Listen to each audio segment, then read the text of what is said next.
Welcome back to the deep dive. Today, we're taking a stack of source material that outlines a massive and, frankly, a revolutionary vision for global security. Mm. We are analyzing sources that describe a concrete blueprint for transforming the security status of the Muslim world, the Ummah moving it, as the sources claim, from a state of vulnerability.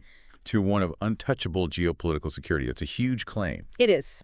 And that's right. The sources don't just speculate. They provide a high-definition plan centered around what they call a Muslim NATO. Right.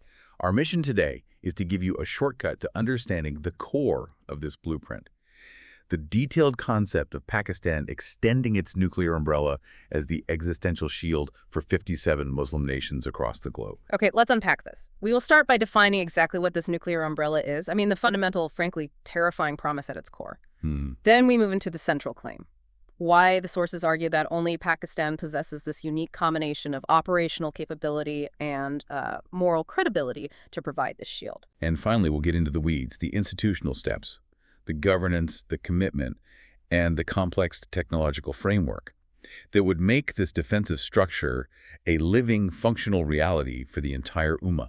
Exactly. It's a concept built entirely on the principle of extended deterrence, which, as these sources argue, and they argue it very strongly, Yeah, I do. is the strongest guarantor of peace and territorial integrity humanity has ever managed to create. We're examining the proposed structure, the rationale behind its necessity, and the role of the strategic core, Pakistan and Saudi Arabia, in driving all of this. Let's start with the basics for you, our listener. What exactly is a nuclear umbrella in geopolitical terms? Okay. We hear the phrase all the time, usually concerning Cold War alliances. But what is the fundamental commitment being made? What makes it so binding? Well, at its heart, the nuclear umbrella is a security arrangement. The source material defines it as a contract of existential risk transfer. Existential risk transfer, that's a heavy phrase. It is. It involves one state, which has a fully functional nuclear arsenal, explicitly promising to protect its non-nuclear allies. And this protection is against what, specifically? It's comprehensive. It's designed to shield them from, conventional aggression, territorial invasion, or, most critically, from nuclear threats from external powers. So it's not just a mutual defense treaty, it's the ultimate guarantee. How absolute is that commitment? Because that seems to be the key differentiator here. The commitment has to be absolute. If it's not, the entire concept just collapses. The defining promise is that the protecting state, in this case Pakistan, will use its nuclear arsenal, If required. if absolutely required, to defend the territorial integrity and the political existence of the non-nuclear member states. It's essentially saying, my survival is now intertwined with yours. That sounds like a massive burden, an extraordinary extension of risk for the protecting nation. It is. So what impact does the source material claim this arrangement has on regional dynamics? The list of claimed benefits is, well, it's comprehensive and transformative. The sources really emphasize that the impact is profound because it shapes decision-making long before a conflict even starts. So it's preventative. Entirely. They argue it prevents major wars, it stops large-scale invasions, it deters what they call nuclear bullying or coercion. Right. And maybe most importantly, it gives smaller, conventionally weaker states this newfound confidence. It stabilizes entire volatile regions where they might otherwise feel vulnerable. This isn't just about winning a fight. It's about making the cost of the fight so unbelievably high that the fight never starts. Precisely. It's about leveraging the fear of unthinkable consequences to enforce peace. It's a calculated psychological exercise in shaping the calculus of potential aggressors before they even mobilize a single tank. To ground this in reality, the sources cite several historical or current examples where this concept is or has been operational. Can you walk us through those just to anchor the idea for the listener? Certainly. The gold standard and the most recognized example is the United States extending deterrence to its key allies. Japan, South Korea.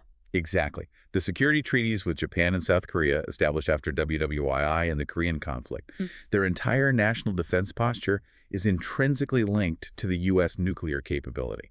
And of course, the most massive example being NATO. Yes, the entire NATO alliance functions as a classic example of extended deterrence.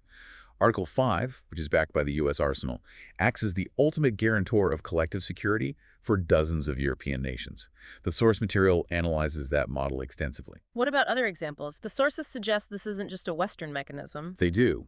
The source also mentions France's historical attempts and, more recent proposals to extend its deterrence capability to certain European neighbors. Right, showing the debate is still alive even within Europe.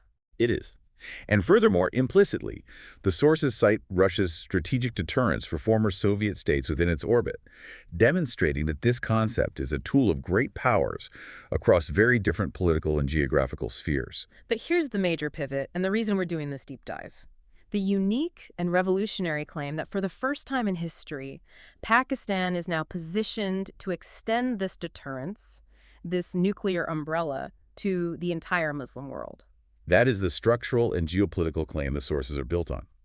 They view this as a paradigm shift, moving away from traditional alliances defined by, say, political alignment or geography, Towards something new. towards a new security structure defined by shared faith and a sense of shared geopolitical vulnerability. This transition from national shield to Ummah shield is what sets the incredibly high stakes for the rest of the blueprint we're exploring. Okay, so let's transition now to the actual mechanism. How does extended deterrence actually work to stop aggression before it begins? If it's not deployed, its power is purely psychological, isn't it? It absolutely is, 100%. Its effectiveness hinges on one core, non-negotiable belief held by the potential adversary. And that is? That aggression against the protected state is equivalent to initiating a conflict with a nuclear power. The sources frame this in very direct, visceral language. They state, the enemy must understand, if you touch this country, you are actually touching a nuclear power. That complete transfer of identity and risk, that's what gives the umbrella its credibility and its teeth. It has to. But how do you make that threat credible when the territory under attack might be thousands of miles away from Pakistan? This is where the psychological operation becomes critical. The mechanism has to leverage multiple types of fear to ensure deterrence holds across different scenarios. The sources explicitly identify 4 types of fear that an aggressor must contend with. Okay, what are they? First, there's the immediate fear of retaliation from the nuclear power itself. This is the direct kinetic response. A straightforward threat. All right. Second is the fear of escalation beyond the initial conflict objectives. That a small border war suddenly spirals into a regional or even a global crisis. And the third? The fear of losing a war before it even begins, because the strategic stakes are suddenly too high. It turns what might have been a low-cost intervention into an existential gamble. And the fourth fear is the one that touches on the unique nature of this Ummah alignment. That's right. The fourth is the fear of international condemnation that comes with challenging a powerful, faith-aligned nuclear alliance. The sources argue that attacking a Muslim NATO member state triggers not just a military response, but a massive political and moral backlash. Exactly, from 57 nations and their proxies, making the diplomatic isolation unbearable. That is a potent combination. But let me introduce a critical viewpoint here, as suggested in our source analysis. The sources claim this is the strongest deterrent mankind has ever created. But history is littered with conflicts that happened despite deterrence: Vietnam, conflicts in the Middle East. How do the sources detail the necessary controls to ensure Pakistan can't just withdraw this commitment when it faces its own pressure? That's an essential, challenging question. And the blueprint attempts to answer it with institutionalization, which we'll get to in part 3. The sources argue that for this specific umbrella to succeed, the commitment must be codified not just nationally, but collectively. So it's locked in? It has to be. Locked in by treaties, joint planning, resource sharing, ensuring that the commitment is bigger than any single political administration in Islamabad. The source concludes that because the threat to the Ummah is presented as existential, the deterrent must be equally existential and irreversible in the eyes of the adversary. It's the ultimate tripwire mechanism, backed not just by hardware, but by shared spiritual and political capital. It demands total commitment. And that commitment is why the next part of our deep dive focuses so heavily on Pakistan's unique qualifications. Right. Because only a state with unwavering resolve, proven capability, and deep trust can credibly make such an unprecedented promise to 57 nations. We move now to the central, crucial argument of the source material. Why is Pakistan the only Muslim state capable of providing this shield? It's a bold claim. It requires more than just possessing the technology. It demands capability, strategic will, and unimpeachable credibility. That's precisely right. And the source meticulously lays out 5 key pillars that they argue collectively justify this claim of exclusivity. These are factors that move beyond simple hardware and address the entire operational, historical, and diplomatic ecosystem required. Okay, let's start with the first pillar, operational status and capability. The source identifies Pakistan as the only Muslim nuclear state with operational capability. What context does the source provide regarding the urgency created by this vacuum? The context is rooted in immediate hostile regional power dynamics. The source highlights that key regional antagonists, specifically Israel and India, they are cited repeatedly, both possess nuclear weapons. This disparity created what the sources call a profound security vacuum for the entire Muslim world. The argument is that until Pakistan developed and operationalized its capability, the Ummah was structurally exposed to potential nuclear coercion, strategic bullying, or even aggression, with no deterrent response available. And operational capability here means more than just having the bomb? Oh, much more. It means the systems are deployed, tested, integrated into a command structure, and ready to be used effectively across various delivery platforms. It speaks to readiness cycles, training, logistics, maintaining a standing nuclear force. So it's active, not just symbolic. It's the difference between a project and a fully functional, integrated strategic force. The sources insist that no other Muslim state has achieved this level of functional integration, which cements Pakistan's role as the lone provider. And that exclusivity then justifies the political centralization required for the Muslim NATO. Exactly. If you're the only one holding the shield, you are, by necessity, the primary decision maker. Okay, moving to the specifics of that capability. The source stresses that Pakistan possesses a full-spectrum arsenal. What does full spectrum entail in detail? That implies a very nuanced approach. It does. Full-spectrum capability means possessing a diverse array of nuclear weapons tailored for different strategic and tactical needs, ensuring maximum flexibility. This starts with short-range tactical nukes. For battlefield use. Right. Often intended for battlefield use or limited engagement scenarios to deter a conventional invasion. But it also includes medium-range systems and, crucially, long-range ballistic missiles. And the long-range systems provide the geographic reach. They provide the necessary reach to deter distant threats, meaning any potential aggressor, regardless of distance, must know they are within striking range of retaliation. And it's not just about the warheads, but the versatility and survivability of the launch platforms. Exactly. The source specifically lists the necessity of delivery systems that cover air, like aircraft, land, with mobile missile launchers for survivability, and sea, like submarines or naval platforms. This multimodal delivery ensures that even under attack, the deterrent remains viable. Now, you mentioned something crucial for credibility. The sources emphasize a proven second strike capability. Let's dive into that.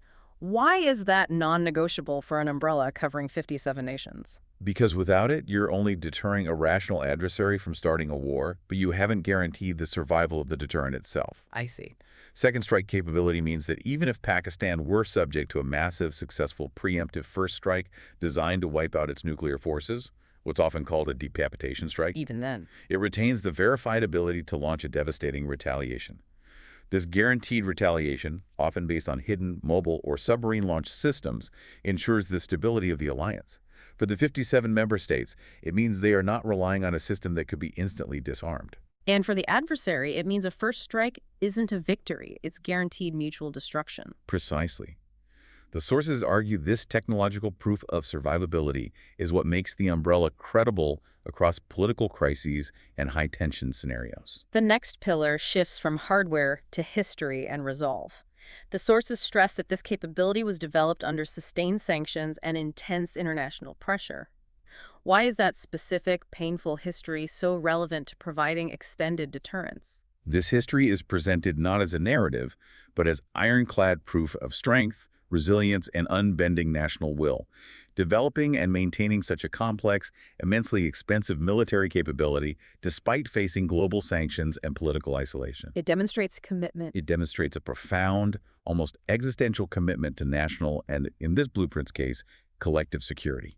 Think about the cost. The source material implicitly suggests that enduring immense political and economic pain for decades to achieve this proves that Pakistan will not buckle under pressure. Especially when an ally is counting on them. Exactly. An ally needs absolute assurance that the protector's will is unwavering, even if the United States or a coalition of Western powers demands they stand down. The history of overcoming sanctions serves as that strategic proof of resolve. So the suffering endured during the program's development acts as a preemptive deterrent signal in itself. It is. It sends a message of non-negotiable resolve. It's strategic messaging conveyed through historical endurance. Credibility also requires responsibility. When you're holding the nuclear trigger for dozens of other nations, trustworthiness is paramount. How does the source material define Pakistan's demonstrated responsible behavior? This element is critical because trust has to be maintained both regionally and globally. The sources highlight several specific disciplinary facts that demonstrate strategic maturity. Such as? First, the record of no accidental launches, indicating tight technical and human control. Second, no reckless signaling, suggesting measured, cautious diplomacy and strategic communication, avoiding provocative threats. No saber rap. Right. And third, no unauthorized threats, ensuring centralized command and control discipline remains absolute, with all decisions resting with the highest political and military authority. And why is that so important for the non-nuclear allies? Because the 57 member states are essentially staking their entire future on Pakistan's judgment. They need assurance that the protecting power is cautious, sober, and predictable in its crisis management. A reckless nuclear ally is almost as destabilizing as having no protection at all. That makes sense. The sources argue Pakistan's track record of full command and control discipline provides the necessary stability for the umbrella to function credibly. Finally, we hit the non-technical factor. Credibility within the potential alliance itself. For an alliance that crosses so many cultures and geographies, the level of shared trust must be exceptionally high. Why does the source claim Muslim nations trust Pakistan more than any other nuclear power? For this unique alliance to succeed, the trust quotient has to be far higher than what's required for, say, a traditional security agreement. No nation will willingly tie its existential security to a state it views with suspicion. Of course not. The source argues that Muslim nations trust Pakistan specifically because its nuclear program was developed with the explicit defense of the broader Muslim community in mind. It provides a shared moral and geopolitical interest. And how does that contrast with existing nuclear powers? Well, if you look at the US, Russia, or France, their alliances are usually defined by national interest first, ideology second. Their deterrent is a national tool, which they extend for specific transactional geopolitical benefits. Right. The sources argue that Pakistan's status provides a unique, shared cultural and religious foundation necessary for success. This shared moral foundation, this deep trust that Pakistan's deterrent is ours, is the final essential element. It transforms a cold military agreement into a collective spiritual shield. We've established the definition, the exclusivity, and the deep trust. Now, what does this all mean for practical implementation? This is where the theory becomes functional governance, and where promises must be translated into protocols. Indeed. The entire theoretical structure collapses if the mechanism isn't clear, institutionalized, and binding. The source details the core treaty commitment and then outlines 6 distinct, complex operational mechanisms required to make the umbrella functional. Let's start with the foundational commitment. What is the fundamental existential promise Pakistan must make? The treaty commitment must be public and legally binding. The fundamental promise, as outlined in the source, requires Pakistan to formally declare any nuclear or existential threat to any member state is a threat to Pakistan. Wow. The source emphasizes that this declaration instantly transfers the existential weight of dozens of states onto Pakistan's deterrent. It's not a vague promise of help. It's an official legal and moral statement that aggression against one is aggression against the central nuclear power. That is an extraordinary statement of intent, and it suggests a high level of accountability, right? How did the sources address the inevitable need for accountability to the member states, given Pakistan retains the sole right to launch? That tension control versus accountability is the core governance challenge. The answer lies in the institutional mechanisms designed to ensure consultation before a crisis escalates, which brings us to the first operational mechanism. The promise is absolute, but the execution is collective. Okay, let's get into the practical governance. Mechanism number 1, the consultation mechanism. This is where they propose the establishment of a Nuclear Consultation Council, or NCC. And this is not just a diplomatic talking shop. It's a real decision-making body. It's the body where political and military leaders from member states would confer on nuclear strategy, red lines, and real-time crisis management. And its location is specified as being headquartered in Islamabad. Why is that centralization so critical? It achieves speed and control. If Pakistan is holding the ultimate deterrent, the NCC must operate within the immediate sphere of that command structure, ensuring rapid communication and eliminating latency. So there's no delay in a crisis. Exactly. The sources imply that while all 57 nations would likely have representation, the core strategic members, Pakistan and Saudi Arabia, would possess dominant voting or veto capabilities on the final decision to use nuclear options. Consultation, but with disciplined, swift control at the top. That's the idea. Mechanism 2. Building an early warning network. In a modern conflict, information is everything. Security hinges on real-time, shared, and accurate intelligence. The NCC requires access to shared, real-time data. This involves more than just intel reports. It includes sharing satellite data and developing sophisticated shared missile detection capabilities. So a threat anywhere is seen by everyone instantly. A threat originating in the Red Sea, the Indian Ocean, or North Africa must be immediately registered and analyzed by the Central Command in Islamabad. This network ensures that a threat to any member is treated as an instantaneous threat to the entire collective defense apparatus. Mechanism 3. Deterrence signaling. It's one thing to have the capability. It's another to ensure the message is received, understood, and believed by adversaries. Deterrence is only effective if it's understood. This mechanism involves communicating intent clearly and consistently to potential adversaries. This isn't just a general statement of alliance. It's more specific. It involves formal diplomatic channels, military exercises, and political declarations that define the collective red lines. The sources state the message must be unambiguous. Do not cross the red lines. This avoids miscalculation, which is often the spark that ignites a major conflict. Mechanism 4. Joint response protocols. Signaling intent is theoretical. Protocols are what happens when the intent is ignored. Right. This moves beyond signaling and into pre-planning for inevitable crises. This requires establishing pre-planned military steps for crisis escalation, a clear, agreed-upon escalation ladder. So everyone knows the playbook. Everyone knows the playbook. What happens if a border skirmish occurs? What specific non-nuclear military steps are taken? When does the NCC convene in an emergency session? Having these steps written down and practiced ensures the alliance doesn't have to improvise during a high-stress scenario. Mechanism 5. Defensive shielding. This is where the concept moves beyond pure nuclear deterrence into modern warfare. A necessity in the 21st century. The sources acknowledge that modern conflicts aren't purely kinetic.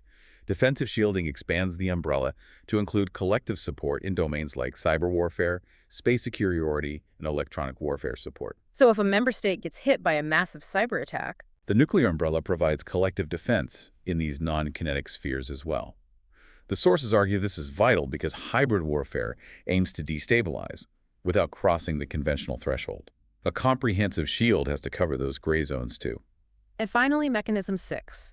The unique, non-material factor for this alliance, moral and spiritual deterrence. This is the element that ties this particular alliance to the concept of the Ummah. The argument here is that the deterrent power is magnified by the shared identity of the members. Also, The source claims that when an entire Ummah stands unified behind the nuclear umbrella, the political, moral, and ideological risk of attacking any member is so high that no aggressor will risk confrontation. It adds a layer of collective, shared moral legitimacy to the military strength. so an attack isn't just a strategic miscalculation. It becomes an ideological and moral affront to a major global community, maximizing the political fallout for the aggressor. The proposed blueprint is clearly defined, but the sources are equally explicit in identifying the threats and historical vulnerabilities that necessitate this shield. What are the key existential risks they identify? The sources identify 4 primary categories of external threat that they argue currently expose the Muslim world to systemic vulnerability. Let's start with the first one. Israel's nuclear monopoly. This is cited as a dangerous imbalance. It is. The sources describe Israel's undeclared nuclear capability as a fundamental, dangerous imbalance, affecting Palestinians and Arab states across the Middle East. The argument is that this status grants Israel a decisive strategic advantage and freedom of action. And the implication is that this forces other regional players into a position of disadvantage. A conventional and psychological disadvantage, yes. The sources conclude that this structural vulnerability can only be neutralized by an extended deterrence capability provided by a Muslim power, restoring strategic parity. Okay, threat 2. India's nuclear posture. The source links this specifically to marginalized Muslim populations. That's a crucial distinction. The source describes India's nuclear posture as a constant threat against Pakistan and, importantly, against the Muslim populations in the contested region of Kashmir. So the umbrella isn't just protecting states, but people. It's positioned as a guarantor of regional stability and a protector of marginalized Muslim communities against potential aggression or coercion backed by nuclear capability. This extends the rationale beyond simple national borders and into collective protection, aligning with the Ummah concept. Threat 3. Western interventions. The sources shift focus to historical patterns, citing specific examples. They cite a repeated pattern of costly, destructive interventions in Muslim states, specifically listing the wars and occupations in Iraq, Libya, and Afghanistan. The argument is structural. The lack of a nuclear deterrent has historically made these states susceptible to foreign invasion and forced regime change. So the argument isn't about opposing the West ideologically, but about using the nuclear shield to raise the price of intervention to an unacceptable level. Exactly. The source argues that possession of strategic nuclear capability fundamentally changes the calculation for invasion. No major external power has ever launched a full-scale invasion into a nation with a guaranteed second strike capability. The umbrella is presented as the ultimate safeguard against territorial violation. And finally, threat 4. Rogue militias and hybrid warfare. This is a more modern threat. It is. This speaks to internal destabilization enabled by external support. The source focuses on destabilization caused by rogue militias that are often covertly supported by external powers to undermine sovereign states. But why does a nuclear shield matter against militias and cyber warfare? Because the sources argue that external powers use hybrid tactics precisely because the target states lack a nuclear deterrent. If a state has a conventional army, it can be defeated. If it has a nuclear shield, it cannot be invaded. So the adversary shifts to the gray zone of hybrid warfare. Correct. And the defensive shielding mechanism we discussed, the cyber and EW support, is the necessary counter-hybrid tool, backed by the ultimate threat of the nuclear umbrella. It ensures that foreign manipulation also has existential consequences. So if we synthesize these 4 threats, what are the specific negative outcomes the umbrella is designed to stop? The sources are highly specific on this. They argue that only a unified nuclear deterrent can effectively stop 6 negative outcomes: invasions, occupations, forced regime changes, and the escalation of hybrid warfare, nuclear coercion, and strategic bullying. A comprehensive list. And without this collective shield, the sources suggest these negative outcomes will continue, perpetuating structural vulnerability. And if we connect this to the bigger picture, how this blueprint moves from theory into reality, the sources explicitly specify the emergence of a strategic core. This alliance can't be led by committee. It requires leaders with specific complementary roles. Identifying the 2 core players and their roles is key to understanding the viability of the blueprint, and the sources are absolutely clear on who does what. They are. The source establishes a necessary, almost symbiotic complementarity between 2 anchor states, Pakistan and Saudi Arabia. Pakistan's role is designated as the shield. Providing the hard power. Exactly. The essential nuclear capability, the operational expertise, and the highly disciplined command and control structure we discussed. And Saudi Arabia, which lacks the operational nuclear capacity, their role is defined as providing the legitimacy. Correct. Saudi Arabia's role is defined as providing the necessary political capital, financial backing, and crucial diplomatic weight to make the alliance credible. They bring the unifying influence, the economic resources, and the diplomatic network to make the Muslim NATO functionally viable. The significance of their combination is transformative, according to the source material. It is. Together, they are positioned to become the strategic heart of the Muslim defense system. Pakistan brings the non-negotiable hard power, while Saudi Arabia brings the massive soft power and the unifying diplomatic resources. This combination makes the alliance viable both militarily and politically. And there's a specific recent event cited in the source that supposedly solidified this partnership. Yes. The source points to the September 2025 SMDA, the Strategic Military Defense Agreement, as the formal event that made the strategic core very clear in its shared vision. This agreement is cited as the concrete evidence where the blueprint transitions from political aspiration to institutional planning. So what does the source analysis suggest when it states the nuclear umbrella is now becoming institutional because of the SMDA? It means the commitment is being formalized in legal and economic terms. The sources implied that the SMDA outlined the financial mechanisms for supporting the NCC, the early warning network, and the technological upgrades required, So the risk is no longer being carried by one nation's political will. but by a legally binding, resource-backed collective framework. That's the argument. This has been a fascinating and detailed deep dive into a very specific, high-stakes geopolitical proposal, a blueprint for a strategic reordering of global power dynamics based on extended nuclear deterrence. It really is. We've covered the fundamental mechanism of deterrence, the rationale for Pakistan's exclusive role, and the structural blueprint for how this Muslim NATO would actually govern and defend itself. And the sources conclude with a powerful summation, insisting that the nuclear umbrella is not presented as a weapon to initiate conflict, but as a guarantee of peace and stability. It's framed as the ultimate defense mechanism. Removing the incentive for large-scale aggression? Exactly.